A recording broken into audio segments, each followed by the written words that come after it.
ग्वालियर मध्य प्रदेश की राजनीति से जुड़ी बड़ी खबर सामने आई है। ग्वालियर हाईकोर्ट ने विजयपुर विधानसभा का चुनाव शून्य कर दिया है।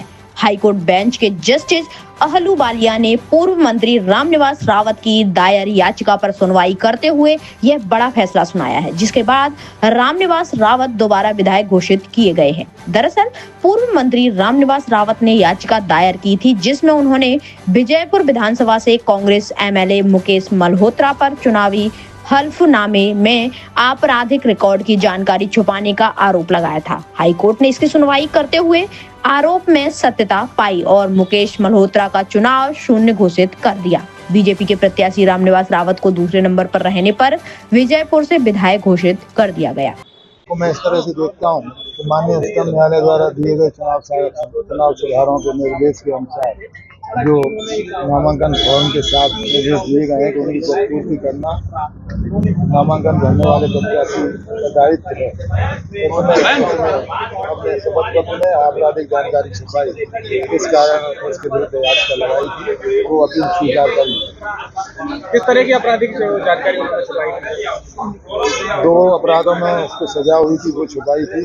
एक अपराध में उसको चार्ज लग गए थे, लेकिन उसने वो जानकारी को पूर्ति नहीं की, वो जानकारी सुप्रीम कोर्ट जाने की बात कर रहे हैं। जाएंगे वो तो उसका उनका न्यायिक अधिकार है। न्यायिक कुछ राहत भी दी, कुछ समय भी दिया गया है। 15 दिन का समय दिया गया है, न्यायिक प्रक्रिया है, समय तो देती है। अब आगे का आपका क्या प्लान है? कुछ नहीं, माननीय उच्चतम न्यायालय जो निर्देश होगा। कई बार देखा गया कि ऐसे केस बरसों चलते रहते हैं जब तक दूसरा चुनाव आ जाता है, तो इसमें किसकी अच्छी भूमिका कहेंगे कि भाजपा की सरकार का सपोर्ट मिला आपको या न्यायालय की?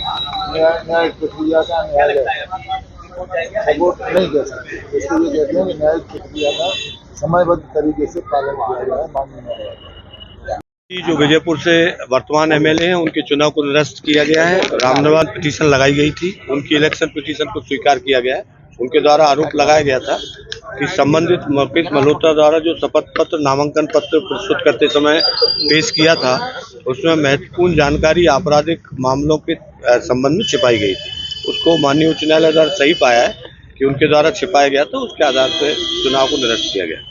समय भी दिया गया हाँ, समय भी दिया गया। 15 दिन का समय उनको अपील के लिए दिया है। यदि वो अपील में जाना चाहते हैं तो 15 दिन के पश्चात ये आदेश क्रियान्वयन में आएगा। किस तरीके के रास्ते और खोले, क्या उम्मीद है? देखिए, सुप्रीम कोर्ट में अपील में जा सकते हो और बाकी जो भी लीगल प्रक्रिया है उसका उनके वकील उनको जो सलाह देंगे वो कर सकते हो। बाकी आज की तारीख में जो आदेश माननीय उच्च न्यायालय में हो गया, वो जब तक फाइनल रहेगा, जब तक कि उच्चतम न्यायालय उसमें किसी प्रकार का हस्तक्षेप नहीं करता। बरसों बाद ये फैसला आया है, कहेंगे चुनाव की दृष्टि से कई साल बाद ऐसा, ये मध्य प्रदेश के इतिहास में एक अच्छे फैसलों में से एक लीगल फैटर्निटी माना जाएगा और एक अच्छा फैसला भी हुआ है।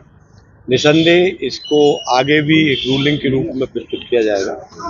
तो श्री रामनिवास रावत साहब को तो इसमें सफलता मिली है और उसके साथ में लीगल फैटर्निटी को भी बड़ा एक ऐसे प्रकरणों में वो मिलेगा और दूसरा जो जनप्रतिनिधि हैं उनको भी एक सबक मिलेगा कि इस तरीके से जनता से कोई चीज़ छिपाई नहीं जाए, क्योंकि जनता आपको चुनती है, उसको अधिकार है कि वो ये जाने कि हमारा जो जनप्रतिनिधि है उस पर कितने क्रिमिनल केस चल रहे हैं, उसकी प्रॉपर्टी कितनी है, एजुकेशन कितनी है, सभी जानकारी के संबंध में छिपाए नहीं। तो इससे लोगों को सीख भी मिलेगी।